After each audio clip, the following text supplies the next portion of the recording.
आप देख रहे हैं जी के जॉब एग्जाम यूट्यूब चैनल। तो चलिए शुरू करते हैं आज का सेशन को। तो पहला प्रश्न है, किसे पंचायत अध्यक्ष के रूप में भी जाना जाता है? जी हाँ, निम्नलिखित में से किन्हें पंचायत अध्यक्ष के रूप में जाना जाता है? तो इसका सही जवाब हो जाएगा ऑप्शन नंबर बी, सरपंच को पंचायत अध्यक्ष के रूप में भी जाना जाता है। तो ये आप याद रखिएगा, ठीक है। बात करें 2 नंबर प्रश्न का, तो भारतीय संविधान की अनुसूची 6 में किन किन राज्यों को शामिल किया गया है? जी हाँ, भारतीय संविधान की 6ठी अनुसूची में निम्नलिखित में से कौन कौन से राज्य को शामिल किया गया है? तो इसका सही जवाब होगा option number A, Assam, Tripura, Meghalaya व मिजोरम राज्य को शामिल किया गया है भारतीय संविधान की 6ठी अनुसूची में। और कौन से अनुच्छेद के अनुसार? तो अनुच्छेद 244 के अनुसार। तो ये आप याद रखिएगा, ठीक है। चलिए देख लेते हैं आज का 3 नंबर प्रश्न को। तो केंद्र सरकार का सर्वोच्च सिविल सेवक कौन होता है? जी हाँ, केंद्र सरकार का सर्वोच्च सिविल सेवक निम्नलिखित में से कौन होता है? तो इसका सही जवाब होगा ऑप्शन नंबर डी, कैबिनेट सचिव केंद्र सरकार का सर्वोच्च सिविल सेवक होता है, जिसे भारत सरकार का सर्वोच्च कार्यकारी अधिकारी भी कहते हैं। तो ये आप याद रखिएगा। चलिए देख लेते हैं आज का अगला प्रश्न को। बात करें 4 नंबर प्रश्न का, तो निम्नलिखित में से कौन सा देश ब्रिक्स समूह का सदस्य नहीं है? जी हाँ, निम्नलिखित में से कौन सा देश ब्रिक्स समूह का सदस्य नहीं है? तो इसका सही जवाब हो जाएगा ऑप्शन नंबर डी, श्रीलंका जो है ब्रिक्स समूह का सदस्य नहीं है। बात करें ब्राजील का, भारत का और दक्षिण अफ्रीका का, ये तीनों देश ब्रिक्स समूह का सदस्य है। तो ये आप याद रखिएगा। और ब्रिक्स समूह में कितने देश शामिल है, ये अगर आपको पता हो तो कमेंट बॉक्स में जरूर बताइएगा, नहीं पता हो तो आप हमें बताइए, मैं आपको बता देंगे। बात करें 5 नंबर प्रश्न का, तो कर्क रेखा भारत के कितने राज्यों से होकर गुजरती है? जी हाँ, कर्क रेखा भारत के कितने राज्यों से होकर गुजरती है? तो इसका सही जवाब हो जाएगा ऑप्शन नंबर सी, भारत के 8 राज्यों से होकर गुजरती है कर्क रेखा। तो डियर स्टूडेंट, अगर आपको आज का क्लास का वीडियो पसंद आ रहा हो तो आप वीडियो को लाइक जरूर कर दीजिएगा।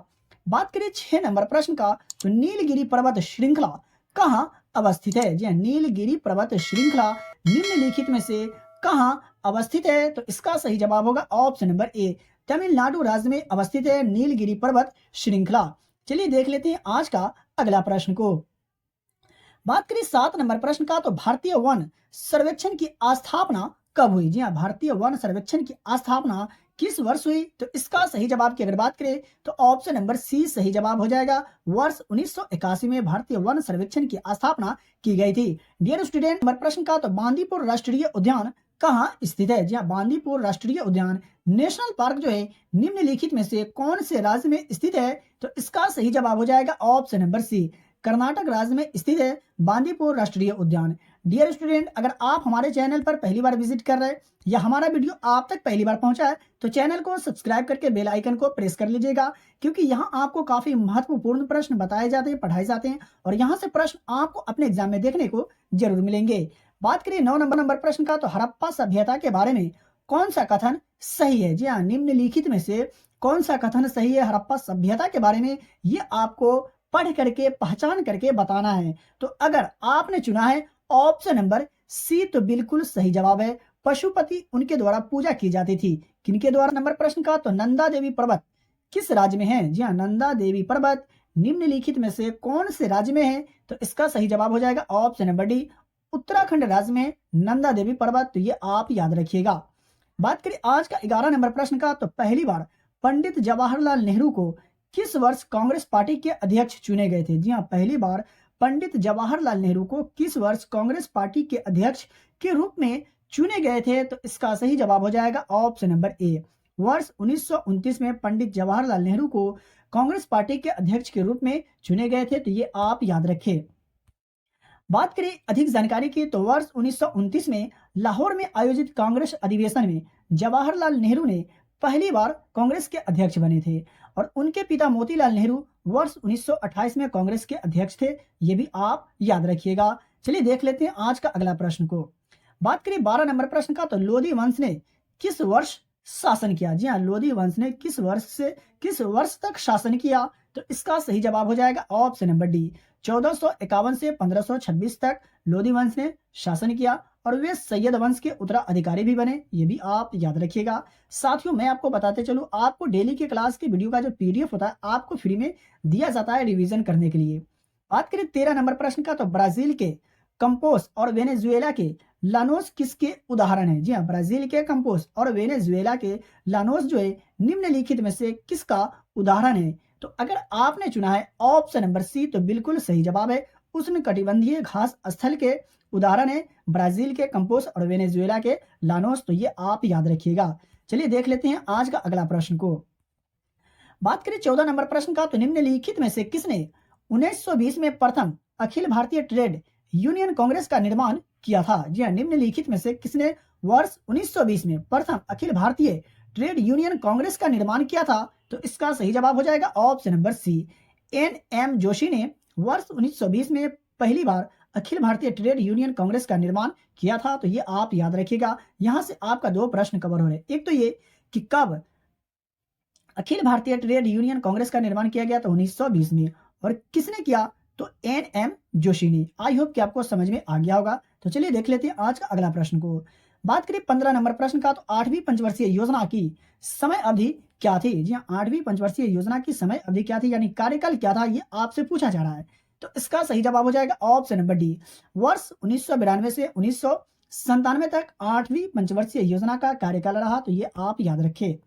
बात कर ले आज का 16 नंबर प्रश्न का, तो भारत में प्रथम वित्त आयोग की स्थापना कब हुई थी? जी हाँ, भारत में प्रथम वित्त आयोग की स्थापना जो हुई किस वर्ष हुई? तो इसका सही जवाब होगा ऑप्शन नंबर बी, वर्ष 1951 में भारत में पहली बार वित्त आयोग की स्थापना हुई थी। तो ये आप याद रखिएगा, ठीक है। बात करें आज का 17 नंबर प्रश्न का, तो किसान सभा का आयोजन 1922 में श्री कृष्ण सिंह और मोहम्मद जुबैर ने बिहार के किस जिले में किया था? जी हाँ, किसान सभा का आयोजन 1922 में श्री कृष्ण सिंह और मोहम्मद जुबैर ने बिहार के किस जिला में किया था? तो इसका सही उत्तर हो जाएगा ऑप्शन नंबर ए, कौन से जिला में? मुंगेर जिला में किया था। तो ये आप याद रखिएगा। चलिए देख लेते हैं आज का अगला प्रश्न को।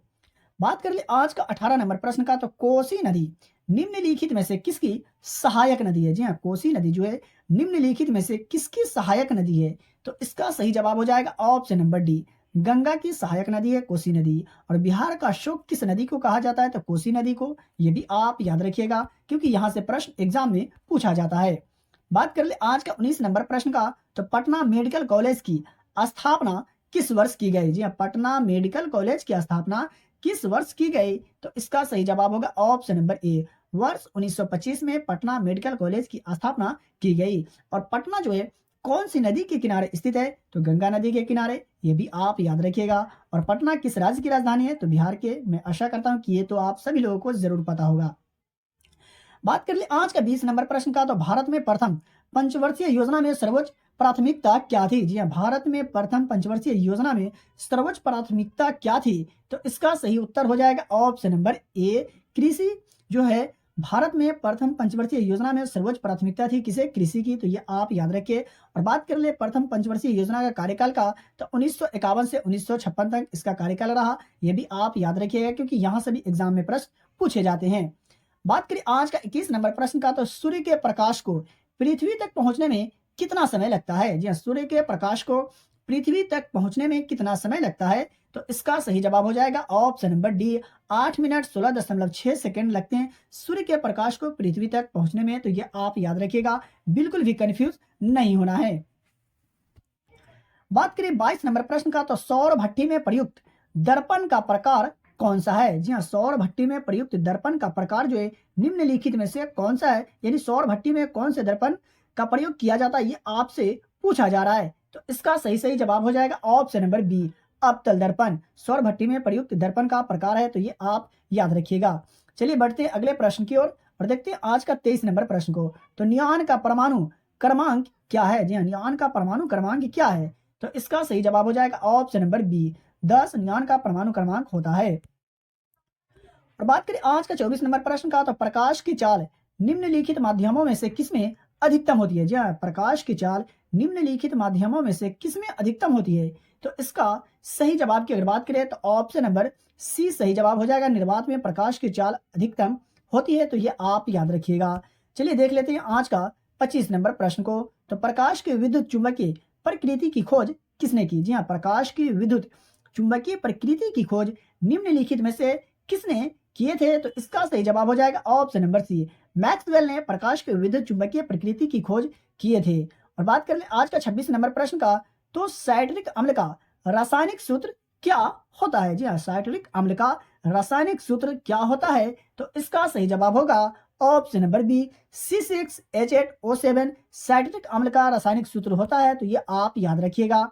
बात करें 27 नंबर प्रश्न का, तो निम्नलिखित में से शुद्ध जल का पीएच मान क्या है? जी हाँ, निम्नलिखित में से शुद्ध जल का पीएच मान क्या है या शुद्ध जल का पीएच मान कितना होता है? तो इस प्रश्न का आंसर मैं आशा करता हूं कि आप सभी लोगों को पता होगा, नहीं याद है तो आप याद रखिएगा। सही जवाब हो जाएगा ऑप्शन नंबर बी, शुद्ध जल का पीएच मान 7 होता है। और वहीं बात कर ले आज का 28 नंबर प्रश्न का, तो आज का 28 नंबर प्रश्न है, एक अर्धचालक की चालकता किस पर निर्भर करती है? जी हाँ, एक चालक की चालकता जो है किस पर निर्भर करती है, ये आपको बताना है। इधर आपका कोट दिया हुआ है, आप बता सकते हैं कि इसका सही जवाब क्या होगा। तो इसका सही जवाब हो जाएगा ऑप्शन नंबर 4। जी हाँ, ए और बी सही है इसमें से, यानी ए जो है अपमिश्रण घनत्व और उसके बाद बी जो है आवेश वाहिकाओं की गतिशीलता पर निर्भर करती है एक अर्धचालक की चालकता। तो ये आप याद रखिएगा। चलिए देख लेते हैं आज का अगला प्रश्न को। और बात करें आज का 29 नंबर प्रश्न का, तो आतिशबाजी में देखा जाने वाला गहरा लाल रंग डैश की उपस्थिति के कारण होता है? जी हाँ, आतिशबाजी में देखा जाने वाला गहरा लाल रंग जो होता है निम्नलिखित में से किसकी उपस्थिति के कारण होता है? तो इसका सही जवाब हो जाएगा ऑप्शन नंबर डी, स्ट्रांशियम के कारण होता है आतिशबाजी में देखा जाने वाला गहरा लाल रंग। तो ये आप याद रखिए। चलिए देख लेते हैं आज का 30 नंबर प्रश्न को, तो बॉक्साइट निम्नलिखित में से किस धातु का अयस्क है? जी हाँ, बॉक्साइट जो है निम्नलिखित में से किस धातु का अयस्क है? तो इसका सही जवाब हो जाएगा ऑप्शन नंबर बी, एल्यूमिनियम का अयस्क है बॉक्साइट। तो ये आप याद रखिए। चलिए देख लेते हैं आज का 31 नंबर प्रश्न को, तो आज का 31 नंबर प्रश्न है, वीटी कल्चर क्या है? जी हाँ, वीटी कल्चर क्या है, ये आपको जवाब देना है। अगर इसका सही जवाब अगर आपने चुना है ऑप्शन नंबर बी, तो बिल्कुल सही जवाब है। जी हाँ, वीटी कल्चर के अंतर्गत अंगूर का उत्पादन होता है। या वीटी कल्चर क्या है? तो अंगूर का उत्पादन है। तो ये आप याद रखिएगा, बिल्कुल भी कंफ्यूज नहीं होना है। मैं आपको बताते चलूं, अगर आपको किसी भी प्रश्न में डाउट हो, किसी भी प्रश्न के उत्तर में अगर आपको डाउट हो, तो आप हमसे कमेंट बॉक्स में कमेंट करके पूछ सकते हैं। मैं सभी लोगों के कमेंट को रीड करता हूं। अगर कोई सवाल होता है तो मैं जवाब भी देता हूं। बात कर ले 32 नंबर प्रश्न का, तो कीड़ों के श्वसन अंग का नाम क्या है? जी हाँ, कीड़ों के श्वसन अंग का नाम क्या है? तो इसका सही जवाब हो जाएगा ऑप्शन नंबर डी, श्वास नली जो है कीड़ों के श्वसन अंग का नाम है। तो ये आप याद रखें। और बात करें आज का 33 नंबर प्रश्न का, तो क्लोरोफिल के निर्माण महत्वपूर्ण तत्व कौन होता है? जी हाँ, क्लोरोफिल के निर्माण में निम्नलिखित में से महत्वपूर्ण तत्व कौन होता है? तो इसका सही जवाब हो जाएगा ऑप्शन नंबर ए, मैग्नीशियम जो है क्लोरोफिल के निर्माण में महत्वपूर्ण तत्व होते हैं। और बात कर ले आज का 34 नंबर प्रश्न का, तो प्लाज्मा झिल्ली किस कार्बनिक अणुओं से बनी होती है? जी हाँ, प्लाज्मा झिल्ली जो बनी होती है निम्नलिखित में से किस कार्बनिक अणुओं से बनी होती है? तो इसका सही जवाब हो जाएगा ऑप्शन नंबर सी, लिपिड और प्रोटीन की बनी होती है प्लाज्मा झिल्ली। और बात कर ले आज का 35 नंबर प्रश्न का, तो आज का 35 नंबर प्रश्न है, निम्नलिखित में से किस विटामिन को हार्मोन माना जाता है? जी हाँ, निम्नलिखित में से किस विटामिन को हार्मोन माना जाता है? तो इसका सही जवाब होगा option number B, vitamin D को हार्मोन माना जाता है। और बात कर ले आज का 36 नंबर प्रश्न का, तो सामान्यतः मानव हृदय 1 मिनट में कितनी बार धड़कता है? जी हाँ, मानव हृदय जो है 1 मिनट में कितनी बार धड़कता है? तो इसका भी जवाब आप सभी लोगों को जरूर याद होगा। तो इसका सही जवाब हो जाएगा ऑप्शन नंबर सी, 72 बार। जी हाँ, मानव हृदय 1 मिनट में कितनी बार धड़कता है? तो 72 बार। चलिए देख लेते हैं आज का अगला प्रश्न को। और बात कर ले आज का 37 नंबर प्रश्न का, तो निम्नलिखित में से कौन सा पदार्थ का उदाहरण नहीं है? जी हाँ, निम्नलिखित में से कौन सा पदार्थ का उदाहरण नहीं है? तो इसका सही जवाब हो जाएगा ऑप्शन नंबर सी, गुरुत्वाकर्षण जो है पदार्थ का उदाहरण नहीं है। वही बात करें आग, तो निम्नलिखित में से किस अम्ल का उपयोग कपड़े से स्याही के दाग हटाने के लिए किया जाता है? जी हाँ, निम्नलिखित में से किस अम्ल का उपयोग कपड़े से स्याही के दाग हटाने के लिए किया जाता है? तो इसका सही जवाब होगा ऑप्शन नंबर ए, ऑक्जेलिक अम्ल का उपयोग किया जाता है कपड़े से स्याही के दाग हटाने के लिए। और देख लेते हैं आज का अगला प्रश्न को। बात करें 39 नंबर प्रश्न का, तो मानव नेत्र के दृष्टि पटल पर बनने वाला प्रतिबिंब डैश होता है? जी हाँ, मानव नेत्र के दृष्टि पटल पर बनने वाला प्रतिबिंब क्या होता है? तो इसका सही उत्तर हो जाएगा ऑप्शन नंबर डी, वास्तविक और उल्टा होता है मानव नेत्र के दृष्टि पटल पर बनने वाला प्रतिबिंब। और देख लेते हैं आज का 40 नंबर प्रश्न का, तो टिक्का रोग निम्नलिखित में से किस फसल से संबंधित है? जी हाँ, टिक्का रोग जो है निम्नलिखित में से कौन से फसल से संबंधित है? तो इसका सही जवाब होगा ऑप्शन नंबर डी, मूंगफली से संबंधित है टिक्का रोग। यानी टिक्का रोग जो है ये कौन से फसल में होता है? तो मूंगफली में। तो ये आप याद रखिएगा। डियर स्टूडेंट, अगर आपको आज का क्लास का वीडियो पसंद आया तो वीडियो को लाइक करें। चैनल पर पहली बार आए या हमारा वीडियो आप तक पहली बार पहुंचा हो तो चैनल को सब्सक्राइब करके बेल आइकन को प्रेस कर ले और इस वीडियो को ज्यादा से ज्यादा अपने दोस्तों और रिलेटिव में भी शेयर जरूर करें जो लोग बिहार एसएससी 2023 एग्जाम की तैयारी कर रहे हैं। अगर इसका पीडीएफ अगर आप प्राप्त करना चाहते हैं तो वीडियो के डिस्क्रिप्शन में दिए गए टेलीग्राम चैनल लिंक को ज्वाइन करें और डेली के वीडियो का फ्री में पीडीएफ प्राप्त करें। तो चलिए मिलते हैं फिर से एक नए वीडियो में।